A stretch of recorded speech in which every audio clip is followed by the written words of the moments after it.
ओम नमः शिवाय। आज हम बात करेंगे कि दूसरों का धन हड़पने वालों के साथ क्या होता है। देखिए, निचोड़ मैं सबसे पहली लाइन में आपको बता देता हूं, इससे बड़ा और कोई पाप नहीं है। भाई भाई की जमीन पर, भाई अपने कमजोर भाई के घर पर, कमजोर भाई की जमीन पर, कमजोर भाई की दुकान पर कब्जा कर लेता है, क्योंकि हड़पने वाला आदमी यही सोचता है कि मैं बहुत बलवान हूं। वो अपने गरीब भाई या कमजोर भाई से तो बलवान हो सकता है, लेकिन उस भगवान के आगे कभी भी बड़ा बलवान नहीं हो सकता। जो आदमी ज़रूरत से ज़्यादा लालची हो जाता है, वो ये भूल जाता है कि मैं अपने भाई, अपने भतीजे या अपनी बहन के साथ क्या धोखा कर रहा हूं, तो वही उसकी गिरावट का पहला दिन होता है। ऐसे लोगों का सर्वनाश ही एक मात्र रास्ता है। ऐसे लोग सर्वनाश की ओर अपने आप को खुद लेकर जाते हैं।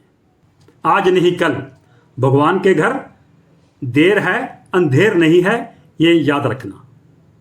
नतीजा आने में टाइम लग सकता है, लेकिन नतीजा आएगा जरूर। एक दिन आएगा जब हिसाब किताब होगा और पाई पाई का हिसाब होगा। इस चीज को भी याद रखना होगा। मैं सबकी बात नहीं कर रहा, कुछ लोग ऐसे होते हैं। लोभ और लालच दो अलग अलग चीजें हैं।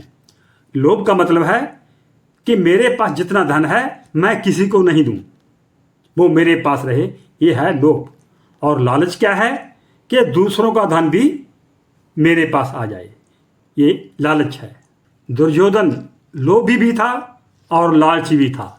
उसका रिजल्ट आप सबके सामने है, क्योंकि वो चाहता था कि पांडवों की जमीन भी हड़प ली जाए।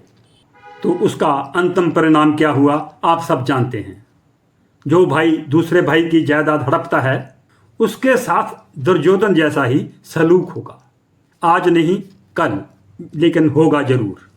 दुर्योधन को भगवान कृष्ण ने भी समझा कर देख लिया था, लेकिन उसने किसी की नहीं सुनी।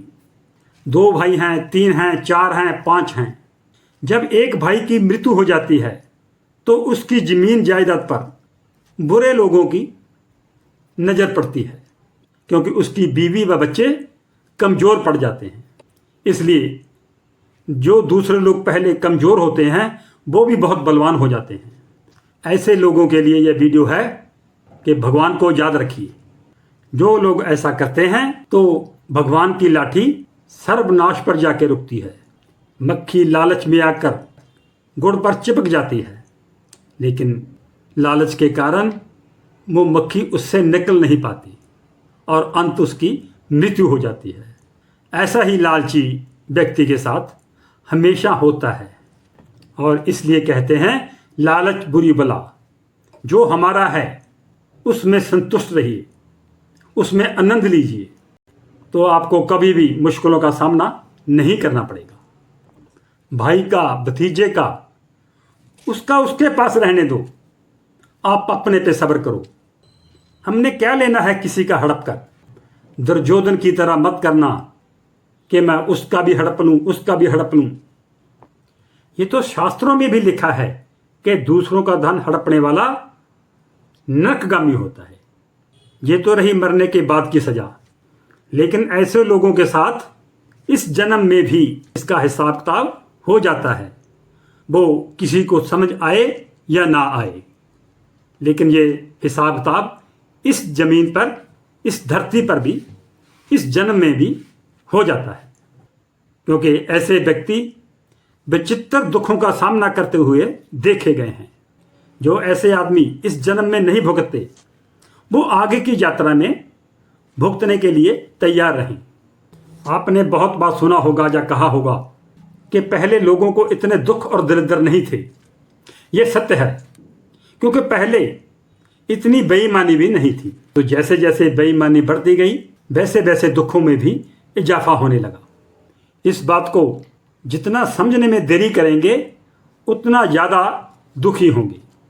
बेईमान व्यक्ति जिससे बेईमानी करता है, उसकी निगाह से तो गिर ही जाता है, लेकिन वह समाज की निगाह में भी गिर जाता है, अपनी इज्जत खो देता है।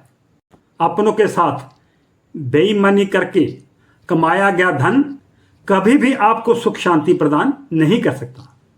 बेईमान व्यक्ति की पहचान कैसे करें?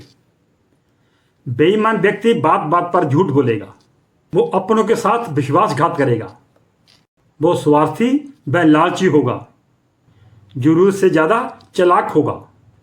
बेईमान व्यक्ति अपने वादों को कभी भी पूरा नहीं करता, वो अपने ही स्वार्थ को प्राथमिकता देगा। जो अच्छे व्यक्ति हैं उनकी पहचान क्या है?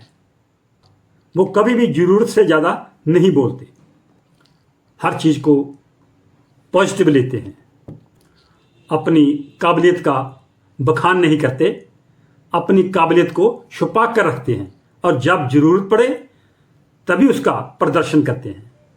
वे अपने मन में खुद से बातें करते हैं और कई बार कोई ऐसी मुसीबत होती है, उस मुसीबत का हल वो अकेले बैठकर खुद ही ढूंढ लेते हैं। जो अच्छा आदमी है वो किसी से बहस लड़ाई झगड़ा कभी नहीं करेगा, वो ऐसी चीज़ों को नज़रअंदाज करेगा। अच्छे लोगों का कभी भी सर्कल बड़ा नहीं होता, उनके दोस्त ज़्यादा नहीं होते, सिर्फ गिने चुने होते हैं। अच्छे लोगों की हैंडराइटिंग ज़्यादा अच्छी नहीं होती। अच्छे लोग कठोर नहीं होते, रूखे नहीं होते, उनके भी दिल होता है, वो दिल से नहीं दिमाग से काम लेते हैं। अच्छा आदमी समय के अनुसार अपने आप को तब्दील कर लेता है। अच्छे आदमी दूसरे के कामों में ज़्यादा नोक झोंक नहीं करते। अच्छे लोगों को दूसरों में दोष कम दिखाई देता है। ऐसे लोग अगर किसी से वादा कर लेते हैं तो उसको निभाने की पूर्ण कोशिश करते हैं। हर बुद्धिमान व्यक्ति हमेशा दूसरों की परेशानी का हल करने के लिए सोचता है। बुद्धिमान व्यक्ति अपनी जिम्मेवारियों को छोड़ना बिल्कुल भी पसंद नहीं करते। तो इसलिए आप अच्छे इंसान बनिए। जैसे मैंने पहले बताया है कि बेईमानी से, अपनों से बेईमानी करके कमाया गया धन आपको कभी भी सपोर्ट नहीं करेगा। बेईमानी से कमाया गया पैसा आदमी को कुछ चिर के लिए तो चैन दे सकता है, कुछ समय के लिए अच्छी रोटी दे सकता है, लेकिन उसके मन की भूख को कभी भी शांत नहीं कर सकता। ऐसा पैसा आपको मखमली गद्दों पर लिटा सकता है, लेकिन अच्छी नींद नहीं दे सकता। ईमानदारी एक ऐसा जरिया है जिससे ना सिर्फ आप पैसा कमाते हैं, बल्कि इसके साथ साथ समाज में रिस्पेक्ट भी पाते हैं। ईमानदारी से पैसा कमाना कठिन नहीं होता, लेकिन उसमें समय ज़्यादा लगता है, लेकिन उस पैसे में ठहराव होता है, मन को शांति मिलती है। इसलिए बार बार कहता हूँ कि अच्छे इंसान बनिए और अपने जीवन को सफल बनाएं। और आगे का रास्ता जो है, जो हम कह देते हैं कि किसी ने देखा नहीं है, ये ठीक है कि किसी ने देखा नहीं है, लेकिन वो है।